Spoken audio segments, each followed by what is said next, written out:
Hi everyone, it's Hope from HopeYoder.com and Craft and Cut from R&K. There's a new update I'd like to show you that has to do with the Magic Wand. It's an enhanced tolerance slider for the Magic Wand. How do you use the Magic Wand? You're going to use it with an image that you've captured from the internet or a backdrop. Let's open the backdrop by going File and Load Backdrop.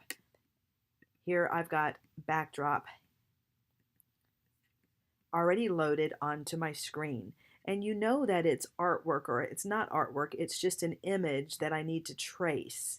And I know that by looking in the layers window, there's nothing here because it's not artwork yet. It's not stitches. It's just a backdrop image that I'm going to now use the Magic Wand to trace. Let's select the Magic Wand and notice what happens here. The tolerance slider has been added.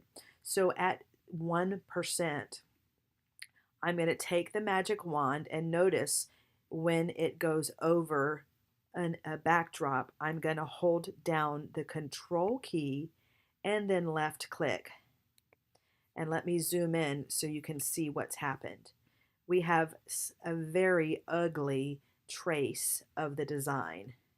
That's really not going to work for me.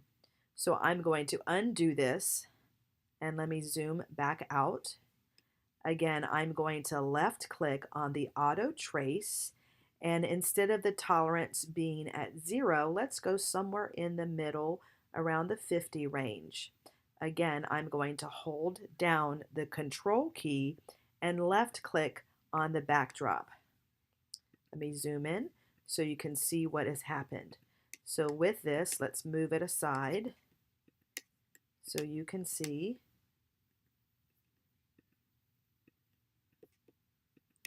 what has happened here. I've got, come on baby, let me select it and then drag it down. Now you can see that I haven't gotten all of it because I need to select the eye because it's not connected or welded, the dot on the eye and the letter I. But if we zoom in here, look how good that looks. Let's undo this and let's try this again. I'm going to select the Magic Wand, and now let's see what happens if I go all the way to 100. I'm going to hold down Control and left click, and now what happens with that is the tolerance is just too high, and so it just gave me a bounding box around the word Indians.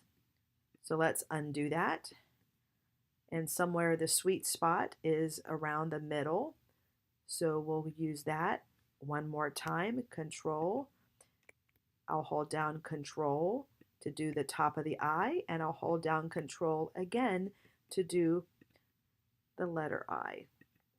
Let me group this all together by selecting Group,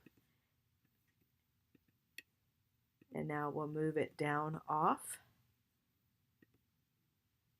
and you can see what that looks like. Let me zoom in for you. That looks pretty good. Now here's just another little trick. If we select this item and we want to smooth this area, we can right click and do Simplify Smoothen. And we have some other sliders that you can use. We'll just use the default. Let's try that again. Simplify Smoothen. And let's try the curve. Let's angle that up a little more.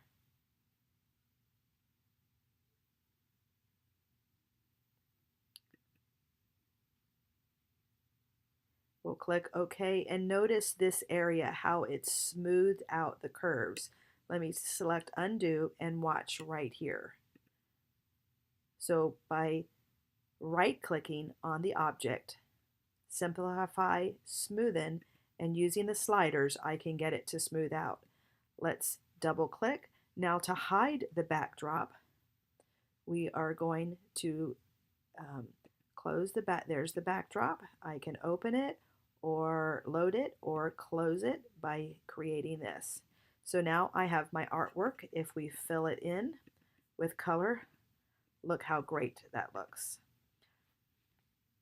Please remember to check our YouTube channel and our Facebook group, and I'd love to see what you do with this new enhancement in the update.